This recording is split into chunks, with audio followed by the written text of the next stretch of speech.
Siap pemasangan kabinet aluminium di Hulu Bernam. Jadi untuk projek kitchen kali ni kita buat pintu European wood design. Jadi untuk design kabinet kali ni menggunakan L shape punya pattern lah.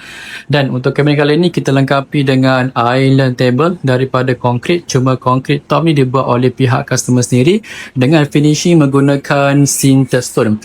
Jadi untuk bahagian kitchen ni ketinggian ni dalam 8 kaki daripada lantai sampai dekat bawah plaster ceiling. Dan untuk bahagian kitchen saya akan review by one. Jadi untuk bahagian sebelah kanan ni kita ada satu tall kabinet di mana storage dia full daripada bawah sampai bahagian atas tu lah. Jadi untuk bahagian sebelah sini kita buat satu Europe di mana ada ventilation panel dan built-in handle.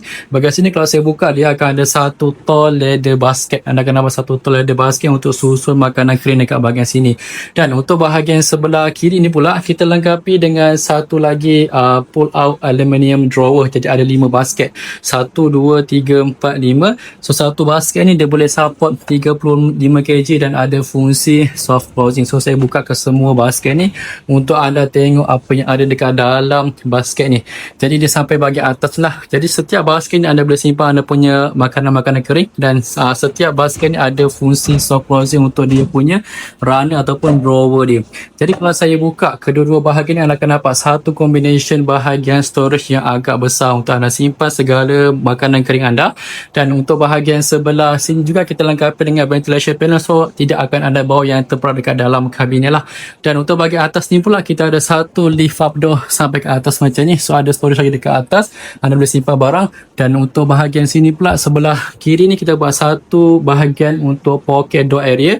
Bawah ni ada oven, kita lengkapi dengan ventilation panel dekat bahagian sebelah kiri dan juga bahagian sebelah kanan.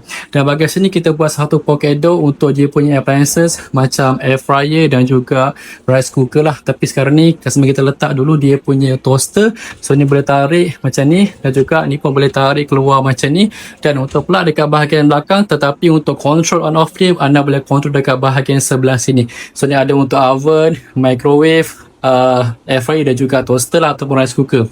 Jadi sangat praktikal. So kalau saya tarik ni sepenuhnya anda akan nampak satu pull out tier drawer yang sangat praktikal untuk anda guna dekat bahagian dapur lah, tanpa anda perlu angkat dan letak dekat bahagian atas tabletop.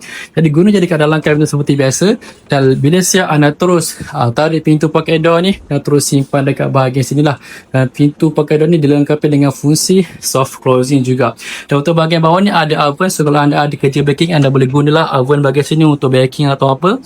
Dan kemudian untuk bahagian sebelah sini pula kita ada satu area untuk microwave, di mana dekat atas kita lengkapi dengan ventilation panel. So untuk dia punya